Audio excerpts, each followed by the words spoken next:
What's going on, guys? It's me, Jiggly, and I am back. And we are doing a Pulverizer from Thermal Expansion tutorial today. So let's learn something new.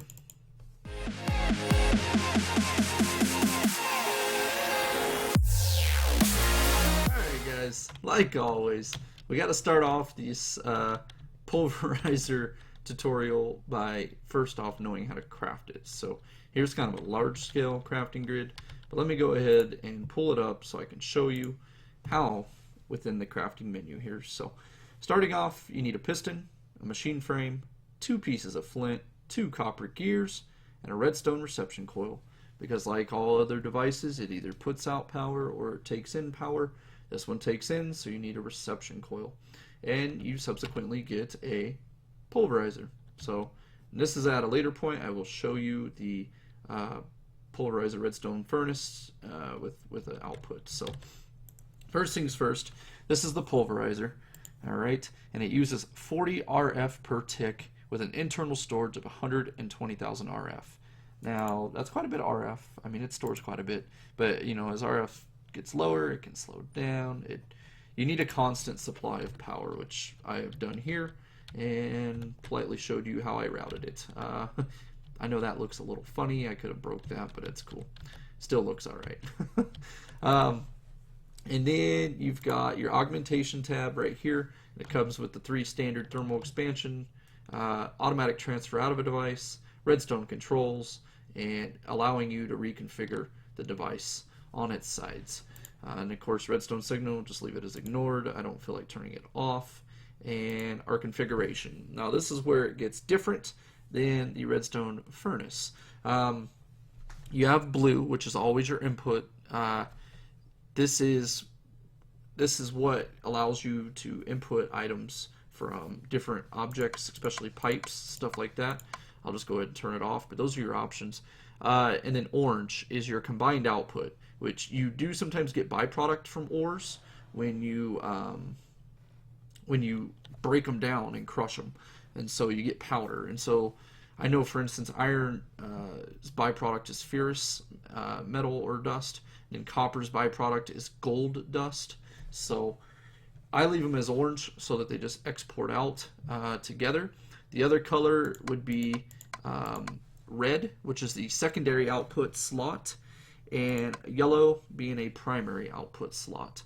So if you go with just orange, it makes life pretty easy. But if you're some certain byproducts you typically want to, they can't be smelted down. So when you do a pulverizer redstone furnace setup or an alloy smelter setup, sometimes you want to route your byproduct out of the pulverizer so it doesn't go to the main redstone furnace one, because that can bottle up issues. That can cause a lot of bottle up issues, just so you know. And so yeah, let's go ahead and put in some let's go ahead and put gold ore in, and we'll see what we get for our byproduct stuff. And you can see it's pretty quick, and of course with the creative power there's no delay. With 800 RF transfer, it's smooth. And then you can see here you get 2 dust per 1 ore, which is amazing. And this is why it's so essential to get a pulverizer early in the survival world, if that's what you're playing this with, because you can double up ores. Hands down, it is wickedly awesome.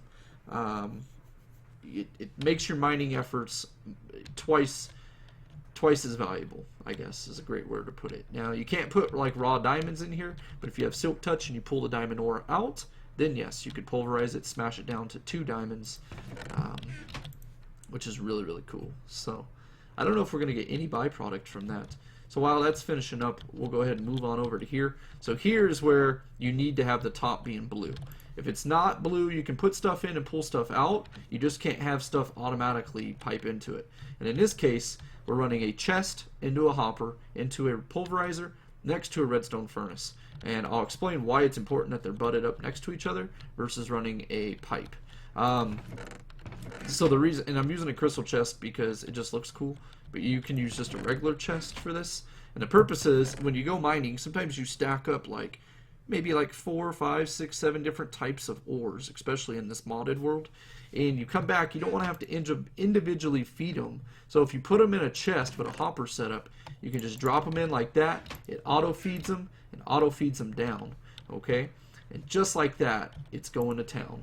And so, and then it pipes out. One dust makes one ingot, and so that's why you can double up your ingots. And then this is what they call pretty much a double in your ore setup. And you can see here we might get a byproduct of ferrous ore.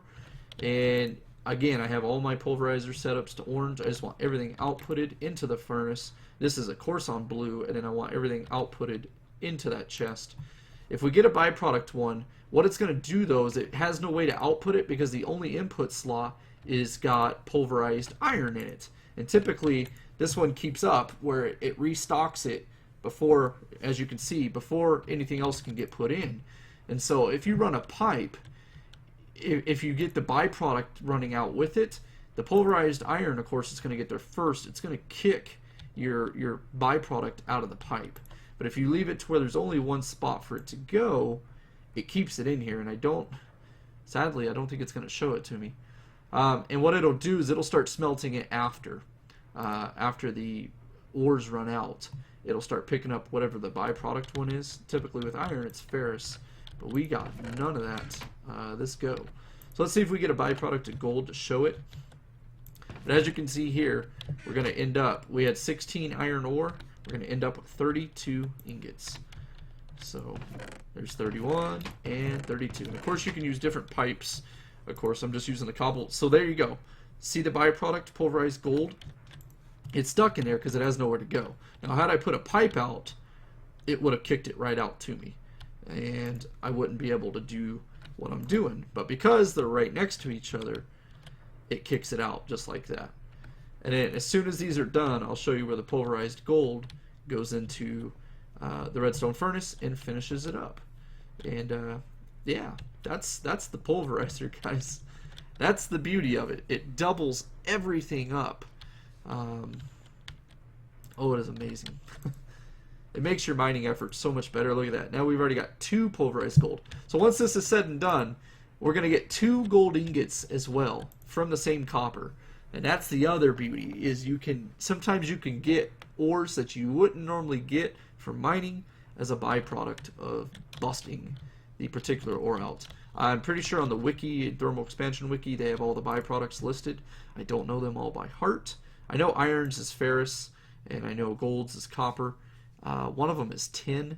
But now here goes the gold. Just like that, we have 2 shiny gold ingots.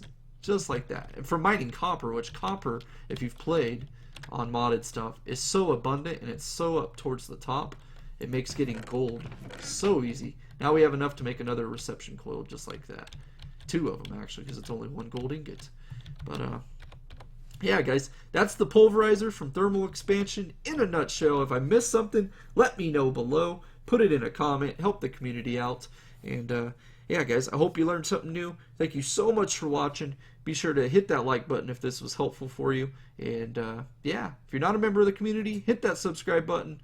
And thank you so much for watching, guys. Take care.